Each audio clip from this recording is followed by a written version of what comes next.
여러분 안녕하세요. 이승현 교수입니다. 오늘은 여러분들하고 누가복음에 대해서 알아볼 텐데, 특별히 오늘 주제는 누가는 누구인가 라는 주제입니다. 누가는 누구인가. 여러분들이 3주차 강의 자료에 들어가 보시게 되면 이렇게 핸드아웃이 강의에 대한 요약본이 이렇게 있습니다. 2페이지짜리가 있으니까 여러분들이 출력을 해서 강의를 들어주시기를 바랍니다. 따라오시기에 편하니까. 지난 시간에 제가 누가복음에 대해서, 사도행전에 대해서 조금 문학적인 내용들을 여러분들에게 설명을 드렸는데 여러 가지 질문들을 올려놓으셨습니다. 그래서 제가 한번 대충 한번 읽어봤는데 하나의 이제 설명을 드리고 싶은 거는 뭐냐면 제 책입니다. 그죠? 신약주의 책인데 한 권이에요. 몇 권인가요? 한 권이죠. 근데 한 권 안에 굉장히 많이 들어있죠. 한 권 안에 마태, 마가, 누가, 요한, 사도행전 각각 이렇게 적혀 있어요. 그런데 책이 좀 두꺼워서 이렇게 복음서 부분, 서신서 부분이 있는데, 우리 학부 학생들이 종종 이 책을 절반을 잘라서 다녀요. 절반을 잘라서 어디 좋은 데가 없나 이렇게 에베소서 정도 해갖고 절반 정도를 잘라서 반반 들고 다녀요. 무겁다고. 이 책을, 잘라진 책을 바라보는 제 가슴이 많이 아프겠죠. 많이 아픕니다. 그런데 제가 하고 싶은 말이 무엇이냐면 책은 한 권인데 한 권 안에 뭐예요? 여러 권의 책들이 들어있다는 거예요. 누가도 책은 한 권을 썼어요. 한 권을 썼는데 그 안에 상권, 하권 두 개가 들어있어요. 하나는 복음서가 들어있고 하나는 사도들의 행적이 담겨 있는 사도행전이 들어있어요. 그래서 원래 누가는 책을 이렇게 한 권을 썼는데 제2세기에 초대교회가 신약성경을 정경화시키면서 여러 가지 복음서들하고 서신서들을 정리하면서 이 책 한 권짜리, 그러나 두 개 상하로 나누어졌던 책을 반을 쫙 잘랐어요. 그래서 첫 번째 부분 누가복음은 마태, 마가 다음에, 그리고 요한복음 앞에였고, 두 번째 부분은 요한복음 뒤에였어요. 다시 말하면 이 둘 사이에 요한복음이 들어온 거예요. 이 둘 사이에. 그래서 누가는 처음 책을 한 권 썼다. 그런데 그 책 안에는 복음서와 사도행전 두 개가 이렇게 상하로 묶어져서 들어있었다라고 여러분들이 이해를 하시면 좋을 것 같아요. 자, 그런데 문제는 원래 누가가 썼던 한 권의 책에 대한 제목이 몰라요, 뭔지를. 원래 책을 누가복음, 사도행전 이렇게 쓴 것이 아니고 책을 한 권 썼는데 거기에 대한 제목이 달려있지를 않아요. 그래서 두 개로 나누었을 때 이 복음서를, 첫 번째 복음서 부분을 마태복음, 마가복음, 요한복음하고 구분하기 위해서 2세기의 초대교회 교부들은 이 책이 바울의 제자인 누가에 의해서 쓰여졌다라고 그들은 믿었기 때문에 자신들이 가지고 있는 존승을 따라서 첫 번째 복음서를 마태, 마가, 요한하고 구분하기 위해서 누가에 의해서 쓰여진 복음서라고 이름을 붙였어요. 근데 이거는 누가가 그렇게 붙인 것이 아니고 교부들이 그렇게 붙인 거예요. 그 다음에 두 번째 책을, 이제 사도행전이라고 부르는 책을 이름을 붙여야 되는데 뭐라고 이름을 붙일까? 누가는 거기에 대해서 제목을 주질 않았어요. 그래서 2세기 교부들이 그 당시에 굉장히 많은 사도들의 행전들이 등장을 했어요. 베드로의 행전, 마가 행전, 마태 행전, 도마 행전 등등등 각각의 사도들에 대한 행적을 담고 있는 많은 책들이 등장을 했어요. 그런데 그 중에 대부분은 교회들에 의해서 위경이라고, 성경이 아니고 정경이 아니다라고 판명이 났어요. 그리고 많은 내용들이 보면 성경과 다른 내용들을 많이 담고 있어서 초대교회가, 2세기 초대교부들이 그것들을 정경처럼 받아들일 수가 없었어요. 그래서 2세기 교회는 누가가 쓴 사도들의 행적을 담고 있는 책을 다른 위경적인 사도들의 행전과 구분하기 위해서 사도들의 행전, Acts of the Apostles 라고 이름을 붙였어요. 그래서 지금은 우리가 원래 한 권이었던 책을 두 개로, 그 안에 상하가 이렇게 들어있었는데 그것을 반으로 똑 잘라가지고 요한복음을 중간에 이으면서 첫 번째 것은 누가가 쓴 복음서, 두 번째는 사도들의 행전이다라고 이름이 2세기에 붙여진 거예요. 원래는 이렇게 한 권이었는데. 자, 오늘의 강의는 세 부분으로 나누어져요. 첫 번째는 바울의 동력자로서의 누가, 두 번째는 역사가로서의 누가, 세 번째는 신학자로서의 누가입니다. 자, 첫 번째, 바울의 동력자로서의 누가. 여러분들이 마가복음하고 마태복음하고 누가복음을 읽어보면 느끼시겠지만 누가복음에 기록된 예수님의 이야기는 굉장히 풍부해요. 마가가 단순하게 문장으로 짧게 묘사하는 것에 비해서 마태는 좀 더 멋있게 묘사를 해요. 그런데 누가가 이야기들을 쓴 것들을 보면 굉장히 좀 드라마틱하고 디테일이 살아있어요.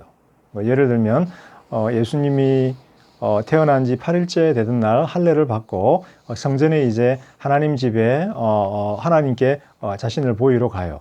마리아하고 요셉이. 그때 시므온 선지자가 기다리고 있다가 예수를 알아보고 예수를 안으면서 하나님을 찬양하는 장면이 등장하고 안나 선지자가 곧이어 등장하는 장면들이 등장하는데 굉장히 극적이에요. 성령이 시므온에게 임해서 예수를 알아보고 하나님을 찬양하고, 그 다음 또 사도행전의 3장에 보게 되면 오순절 사건이 지나고 나서 베드로와 요한이 성전에 기도하러 올라가는데 미문 앞에 한 안전뱅이가 앉아 있어요. 그래서 안전뱅이가 구걸을 하니까 베드로와 요한이 우리가 가진 것, 돈은 없지만 예수의 이름으로 네게 준다라고 하면서 일으켜요. 그런 어떤 디테일한 묘사, 극적인 장면들, 이런 것들을 가만히 보면 누가복음하고 사도행전의 저자의 문체가 굉장히 화려해요. 글을 참 잘 쓰는 사람이구나. 그래서 우리는 지난 시간에도 제가 이야기했지만 이 누가라고 하는 사람은 교육을 잘 받은 사람이다. 저나 여러분처럼 공부를 많이 하고 교육을 잘 받은 사람이다. 그 다음에 특별히 이 사람의 글들을 읽어봤을 때 당시 헬라 교육에서 가르치는 수사학이 있어요. 수사학을 참 구사를 잘한다라는 거예요. 그래서 이 사람이 공부끈이 길고 학위가 많은 사람이었을 것이다. 그런데 놀라운 것은 누가는 아마도 이방인이었을 것으로 추정이 됐는데 이 사람이 성서를 해석하는 능력이 굉장히 뛰어나요. 그러니까 유대인들이 성서를 해석하고 유대인들이 성서를 이해하는 방법이 굉장히 뛰어나요. 예를 들면 사도행전 2장에서 오순절 사건이 지난 다음에 베드로가 설교를 합니다. 요엘서 2장을 통해서 설교를 하는데 여러분들은 궁금할 거예요. 아니 40일 전까지만 해도 베드로는 어부였고 좀 무식하고 좀 이렇게 예수님 말씀을 잘 이해를 못했는데 왜 이렇게 사도행전 2장에서 유창하게 설교를 잘할까? 이제 학자들은 그렇게 이야기를 하죠. 베드로의 원래 설교를 누가가 조금 더 각색을 해서 이렇게 덧붙여서 화려하게 묘사를 하고 있다. 다시 말하면 베드로의 설교에는 누가의 타치가 들어가 있다는 거죠. 여러분들이 박사과정 논문을 쓰시고 석사과정 논문을 쓰시면 여러분의 지도 교수가 조언을 해주잖아요. 여기저기 덧붙이고 자르고 이렇게 바꾸고. 근데 베드로의 설교 같은 경우는 누가의 타치가 많이 들어가 있는 것 같아요. 근데 문제는 누가가 그 요엘서의 해석, 그 다음에 요엘서를 이해하는 것, 요엘서를 오순절에 적용하는 것, 이런 것들에 대해서 누가가 굉장히 잘 알고 있다는 거예요. 그러니까 누가가 유대인들의 성서 해석에 대해서도 정통한 사람이다라는 거예요. 그러면 누가의 정체는 뭘까? 우리는 이 누가라고 하는 사람이 정말로 누가인지 알 수는 없어요. 2세기의 초대 교부들은 이 사람이 누가였다라고 이야기를 하는데, 근데 정말 이 사람이 누가였는지 누가복음과 사도행전 안에는 누가라고 하는 이름이 등장하지 않고 내가 누가다라고 하는 사람라고 알려주지를 않고 있어요. 그리고 신약 성경에서 바울의 서신서들을 보게 되면 그런데 분명한 것은 하나는 뭐냐면 아마도 이 사람이 바울의 선교팀의 한 멤버였을 것이다 라고 하는 사실에 대해서는 학자들이 일반적으로 동의를 해요. 그 사실은 아마도 누가는 바울에 의해서 회심한 사람 중에 하나였을 것이다 라고 이야기를 하죠. 그런데 바울에 의해서 회심한 제자들이 많이 있는데 디모데가 있고 디도가 있고 그 다음 또 바울의 선교에 열정적으로 관여했던 마가가 있어요. 빌레몬서 24절, 그 다음에 골로새서 4장 14절, 그리고 디모데후서 4장 11절에 보게 되면 디모데, 디도, 마가, 그 다음에 누가의 이름들이 언급이 돼요. 그런데 디모데는 이미 디모데 전후서가, 그 다음에 디도는 디도서가 바울에 의해서 쓰여졌어요. 마가는 마가복음을 썼어요. 이제 남아있는 건 누구 한 사람밖에 없어요. 그래서 어떤 학자들은 이 사람 중에 한 사람인데 한 사람 누가가 남아있으니까 이 사람이 누가였을 것이야 라고 주장을 하기도 해요. 자, 어쨌든 간에 2세기의 초대 교부들은 누가복음의 사도행전의 저자가 누가였다라고 믿고 있다. 그런데 누가는 아마도 유대인이 아니라 이방인 출신이었을 것이다. 이방인 출신이었을 것이다. 그런데 바울을 만나기 전에 이 사람은 아마 유대교에 회심을 한 것은 아니지만 유대교 사상을 접하고 하나님을 창조주로 모시면서 토요일마다 안식일마다 회당에 가서 하나님을 예배하고 구약 성경을 공부하는 일을 열심히 했을 것이다. 이런 사람들을 우리가 God fearer, 하나님을 경외하는 자들이라고 불러요. 그래서 유대교로 회심은 안 했는데 이방인으로서 유대인처럼 살고 유대인 하나님을 모시고 경배하고 살고 유대인들의 성경을 따라 사는 사람들, 이 사람들을 우리가 God fearer, 하나님을 경외하는 자들이라고 불러요. 그래서 추측을 할 때 아마도 누가는 바울을 만나기 전에 이미 유대교의 친밀감을 느끼고 안식일마다 하나님을 예배하고 경배하고 성경을 공부하여서 유대 성경에 능통한 자였을 것이다 라고 우리가 추정이 돼요. 그러면 언제 우리 질문해 볼 수 있어요. 누가는 언제 바울을 만났고 바울에 의해서 회심을 했을까? 여러분들이 사도행전을 읽어보게 되면 바울은 전략가였어요. 바울은 전략가였기 때문에 도시들의 선교를 하러 방문을 할 때마다 길거리에서 전도를 했어요. 시장에서 사람들이 많이 모인 곳에서 사람들 앞에서 선교를 했어요.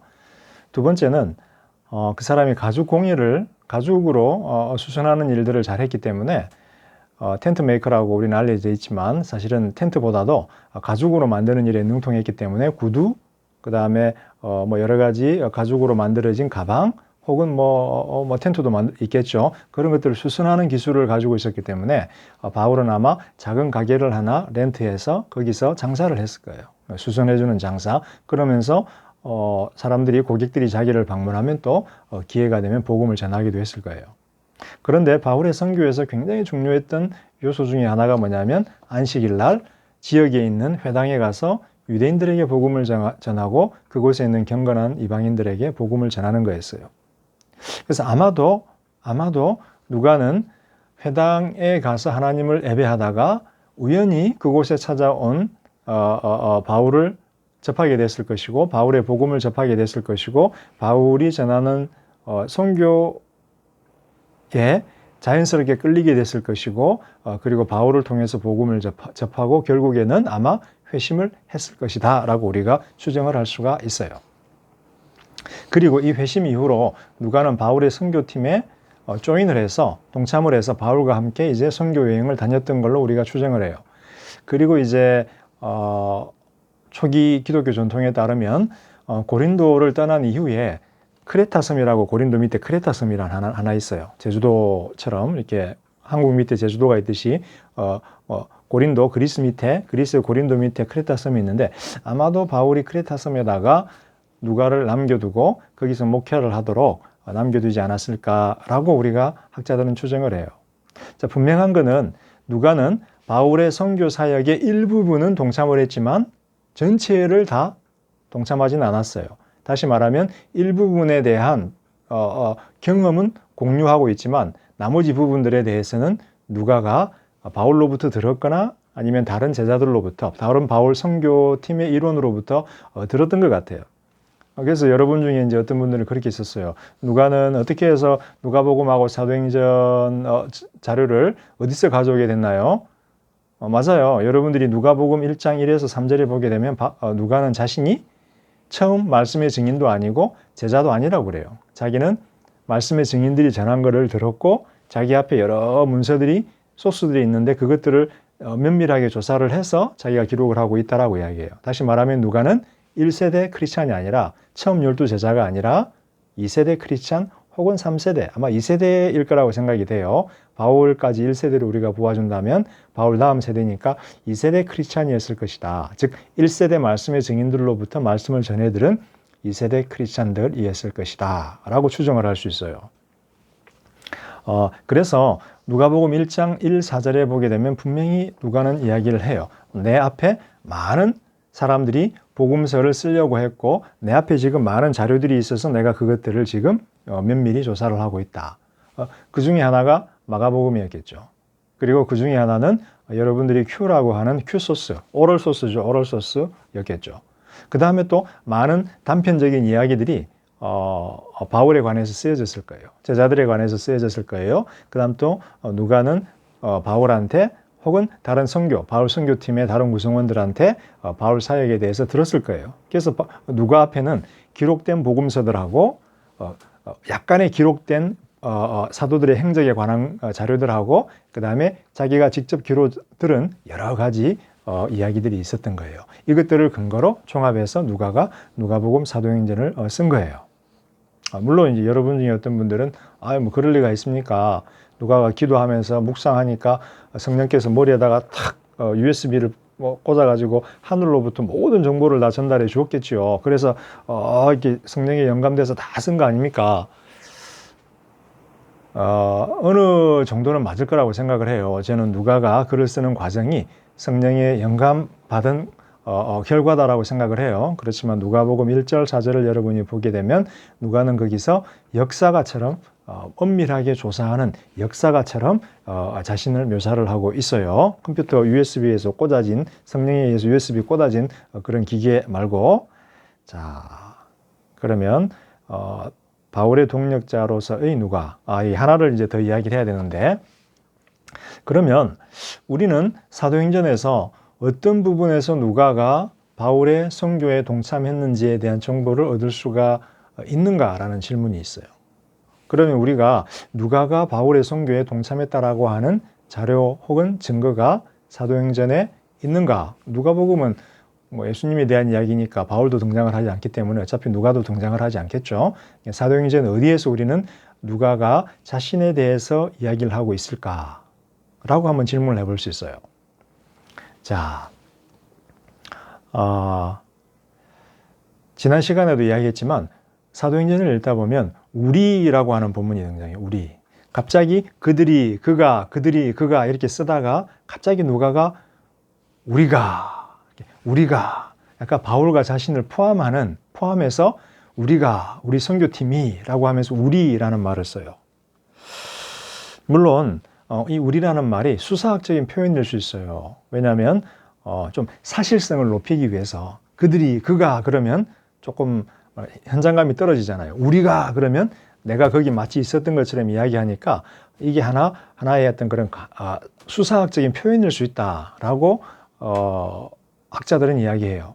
그래서 저도 글을 쓰다가 그렇게 이야기하죠. 논문을 쓰다가 사실은 제가 저자니까 본 저자의 견해로는 이렇게 생각한다 이렇게 해야 되는데 우리는 이렇게 생각한다 이렇게 이야기를 하는 거예요. 뭐예요? 나 혼자만 그렇게 생각을 하는 게 아니라 나랑 청중들 우리 모두가 다 그렇게 생각한다 라고 하면서 뭔가 좀 더 뜻을 강조하고 좀 더 개인의 의견이 아니라 설득력 있는 의견이다 라고 하는 걸 주장하고 싶은 거예요.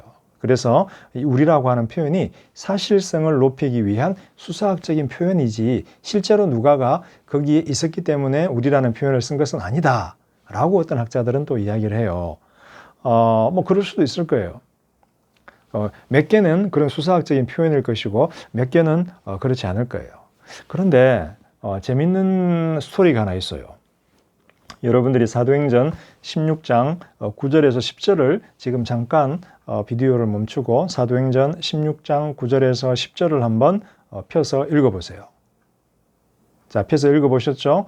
자, 사도행전 16장 9절 10절을 읽어보시면 재밌는 이야기가 하나 등장을 해요. 바울이 제2차 선교 여행을 진행하다가 이제 다시 자기가 1차 여행 때 돌아다녔던 소아시아의 교회들을 돌아보고 안디옥으로 돌아오려고 하는데 밤에 환상을 하나 봐요. 환상을. 여러분 중에도 환상을 보는 분들이 계시나요? 밤에 환상을 보시는 분, 꿈꾸는 분들. 예. 꿈에 제가 나왔다. 이런 말은 하지 마시고 좀 이게 개꿈이 아닌지 성령이 주신 꿈인지 항상 여러분들이 좀 분별할 필요가 있어요. 어쨌든 간에 바울이 2차 선교 여행을 끝마치려는 시점 중에 환상을 봐요. 환상을 보는데 갑자기 거기에 마게도니아 사람이 하나 등장을 해요. 마케도니아. 그 당시에 그리스의 북부를 마케도니아라고 불렀죠. 남부는 고린도. 마케도니아 지역에 마케도니아는 북부인데 거기에는 빌립보 도시가 마케도니아의 수도였죠. 여러분이 잘 아는 빌립보서가 쓰여진 거예요. 빌립보 교회를 위해서. 빌립보는 마케도니아의 수도였다. 자, 마케도니아 지역에 있는 사람 하나가 환상 중에 나타나서 바울한테 우리에게로 와라. 우리에게로 와라. 여기서 처음으로 누가가 우리라는 말을 탁 써요. 우리에게로 와라. 그 다음에 누가가 우리가 갔다. 이렇게 우리가 갔다라고 표현을 써요. 우리가 등장을 해요. 우리.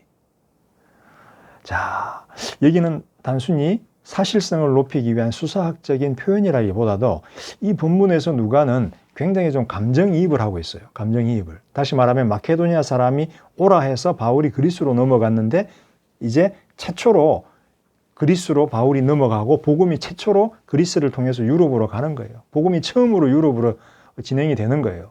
그런데 다른 도시 언급할 때는 별 느낌이 없다가 갑자기 마케도니아 사람 딱 하니까 누가가 하면서 우리가 하면서 흥분하는 거예요. 그래서 저를 가르쳤던 보봉 선생님, 누가 신학에 대가셨던 프랑수아 보봉 선생님께서는 그렇게 가르쳤어요. 저희한테. 아마도 누가가 이 마게도니아인의 환상에 대한 이야기에서 우리라는 표현을 쓰면서 갑자기 약간 흥분하면서 감정을 이입하는 이유는 아마도 누가가 마게도니아 출신이었을 것이다 라고 이야기를 하셨어요. 마게도니아 출신이었을 것이다. 아마도 누가가 마게도니아에서 태어난 그리스 출신 이방인이었는데 유대인들을 통해서 하나님을 경배한 이때 환상을 보고 바울이 마게도니아로 빌립보로 넘어가고 마게도니아에서 복음을 전함으로써 회심을 했던 사람 중에 하나가 누가일 것이다. 그래서 지금 누가가 이렇게 흥분하고 있다라고 제 선생님, 보봉 선생님이 가르치셨던 기억이 나요. 마게도니아 사람은 어떤 모습이었을까?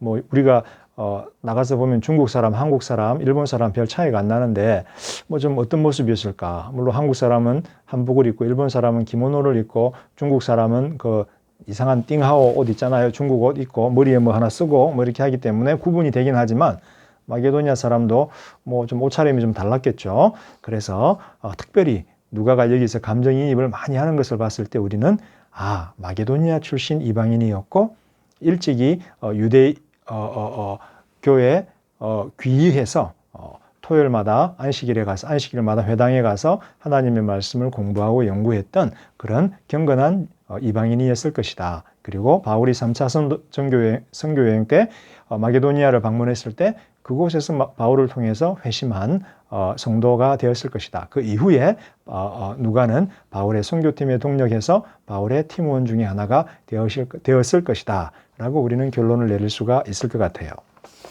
자, 이제 역사가로서의 누가하고 신학자로서의 누가는 이 비디오 다음에 하도록 하고 이번 3주차에는 과제가 3개입니다.